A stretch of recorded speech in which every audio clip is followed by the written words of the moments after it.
खुलुमबाय स्टुडियो दं आङो राकेश रामसेर बे समाव आसामनि खौरां बिजों थामहिनबा Dy365 आव जे फोसावनाय जे दीपेन बर' बे दीपेन बर'आ बे समाव खावलायदों थामहिनबा बीपीएफ आरो यूपीपीएल राजखान्थि हान्जाखौ खौसेथिनि थाखाय बाथ्रा बुंदों होननानै मोनसे खौरां बिजोङाव फोसावदोंमोन आरो बे फोसावनाय बाथ्राखौनो लानानै एबसुनि आफादगिरि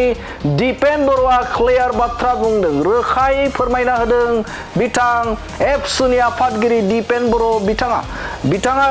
बुंदों एरै जे बे समाव बीपीएफ आरो यूपीपीएल राजखान्थि हान्जा बे राजखान्थि हान्जानि बा मोननै राजखान्थि हान्जाखौ खौसेथि खालामनायनि दासिम थामहिनबा बे समाव दुलाराय बर' फरायसा आफादा जेबो एजेन्डा गैया होननानै बाथ्रा बुंदों क्लियार बाथ्रा बुंदों एबसुनि आफादगिरि दीपेन बर'आ Dy365 बेखौ दामफिननानै होदों दा नैबे समाव दुलाराय बर' फरायसा आफादनियाव यूपीपीएल आरो बीपीएफ खौ खौसे खालामनायनि जेबो एजेन्डा गैथ'वा बा जेबो थांखि गैथ'वा नंगौ नोंथाङा थारखौनो खोनादों बे समाव एबसुनि आफादगिरि दीपेन बर' बिथाङा जे Dy365 दे खौरां बिजोङाव फोसावनाय बाथ्राखौ लानानै रोखा बाथ्रा बुंथिदों दे बिथाङा बुंथिदों दे आथिखालाव थामहिनबा दा समाव यूपीपीएल आरो बीपीएफ जों खौसेथि खालामनायनि एजेन्डाया दा समाव गैया आरो Dy365 आ दामनाय जे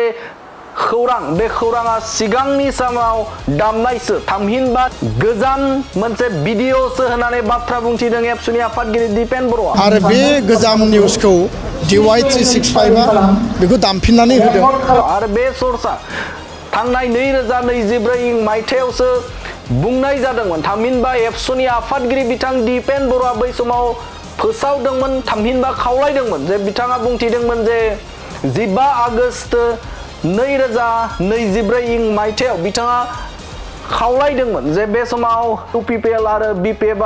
खौसे जानो थाखाय बिथाङा खावलायदोंमोन आरो बै खावलायनाय समाव सावरायनायाबो सोलिदोंमोन गोबां सावरायनायाबो सोलिदोंमोन नाथाय आथिखालाव बेफोरबायदि बै आयदाखौ लानानै एबसुनियाव एजेन्डा गैया होननानै रोखा बाथ्रा बुंथिदों एबसुनि आफादगिरि दीपेन बर'आ बे गोजाम भिडिअखौनो दामफिनदों होननानै अजद खालामदों एबसुनि आफादगिरि बिथां दीपेन बर' बिथाङा आरो बिथाङा बुंथिदों जे Dy365 आव जाखिनि रादाब फोसावदों आरो बे फोसावनायाव बुंथिदोंमोन जे एबसुनि एजेन्डाया बा एबसुआ बे समाव यूपीपीएल आरो बीपीएफ खौ खौसे जानो थाखाय खावलायदों होननानै बाथ्रा बुंदों थामहिनबा जोरदार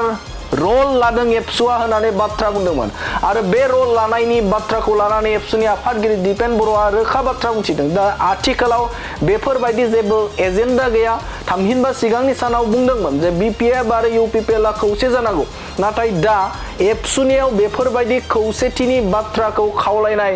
जेबो एजेन्डा एबा इस्यु गैया होननानै बाथ्रा बुंथिदों बिथां दीपेन बर'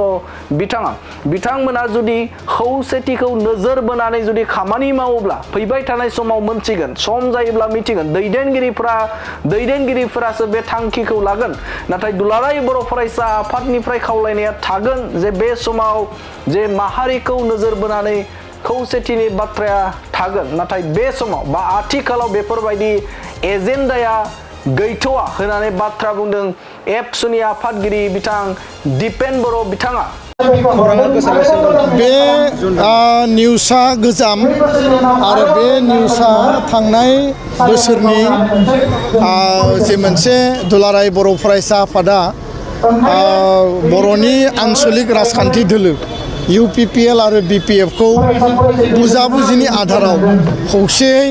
लामा हान्थिलांनो हायो नामा बा बुजाबुजिनि आधाराव हाबा मावलांनो हायो नामा बर' हारिनि स्वार्थ आरो बिटिआरआव रायजो जानाय गुबुन हारिसाफोरनो मोनसे कनफिडेन्स होनानै बर' हारिनि स्वार्थनि थाखाय हाबा मावलांनो हायो नामा बे मोनसे जोंनि आपिलमोन 2024 नि आरो बे गोजाम निउसखौ Dy365 आ बेखौ दामफिननानै होदों दा नैबे समाव दुलाराय बर' फरायसा आफादनियाव यूपीपीएल आरो बीपीएफ खौ खौसे खालामनायनि जेबो एजेन्डा गैथ'वा बा जेबो थांखि गैथ'वा बेबायदि इनिशिएटिभबो गैया खिन्थु जोङो कमन मोनसे डिउटि आरो रेसपन्सिबिलिटिखौ नोजोर होनानै जोङो आपिल खालामबाय थादों जे बोरैबा मोननै हान्जाजों खौसेयै लामा हान्थिनो हायो नामा दा बेयो बेसेबां बास्तब बेयो बेसेबां प्रेक्टिकेल जाहैगोन ना जाहैया बे मोननै दोलोनि बिबानगिरि दैदेनगिरि नेतृत्वआसो बिनि जि जाफुंसारनाय बा बेनि लामाखौ बिथांमोनासो थिग खालामगोन दा बेखायनो बे रिसेन्टलि जि निउस मोनसे ओंखारदों बेयो गोजाम निउस आरो एबसुनि आखायाव मोननै राजखान्थि दोलो आन्चलिक राजखान्थि दोलो UPPL आरो BPF खौ खौसे खालामनायनि दिननि तारिखआव जेबो बेबायदि एजेन्डा आरो जेबो गोदान डिसिसन गैया बे बाथ्राखौ आं फोरमायबाय आरो बे मोनसे गोजाम निउसमोन नाथाय जोङो लुबैयो जे बर' हारिया जों जेब्लायबो खौसे लामा हान्थिनांगौ खौसे हाबा मावलांनांगौ आरो हारिनि सार्थखौ नायनानै बड'फानि सार्थखौ नायनानै हारि दानायनि थाखाय जोंनि राजखान्थिया जाति दानायनि थाखाय जाहाथे पलिटिक्सआ जायो बेखौ नोजोर होनांगौ गोजोन्थों। मोनसे गोजोनथाव खौरां क'क्राझार सहरनि JD र'डजों नांजाबनाय सुदेमपुरि गांजेमा बाजाराव थानाय आइ आफा मेड लाइफ BM हस्पिटालाव बेराम सोखानो हानायनि गोबां खाबुफोर दं जेरै नोंथाङा आइ आफा मेड लाइफ BM हस्पिटालाव गासै समावनो इमारजेन्सि डक्टर्सफोरखौ एभेलेबल मोननो हागोन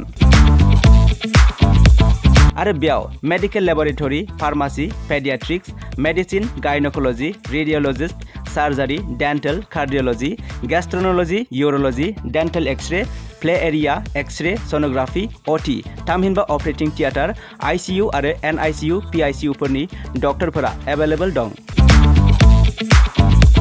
लोगोसे normal delivery C sections gall bladder stone kidney stone appendix आरो हार्नियाफोर बेराम जानायफोरखौ अपारेशन खालामनायनिबो सुबिदा दं आइ आफा मेड लाइफ BM हस्पिटालाव सप्ताफ्रोमबो फार्मासिजों लोगोसे लेबरेटरि आरो सप्ताफ्रोमबो इमारजेन्सि सार्भिसजों लोगोसे 24 घन्टा जेब्लायबो खुलायै थागोन आरो बेयाव लांलाय लाबोलाय खालामनो थाखाय एम्बुलेन्सनि सार्भिसबो थागोन बेनिखायनो ओनसोलनि सुबुंफोरा बेराम आजारफोरजों भुगिनानै दंब्ला क'क्राझार सहरनि आइ आफा मेड लाइफ BM हस्पिटालाव फाहामथाय लाफैनो हागोन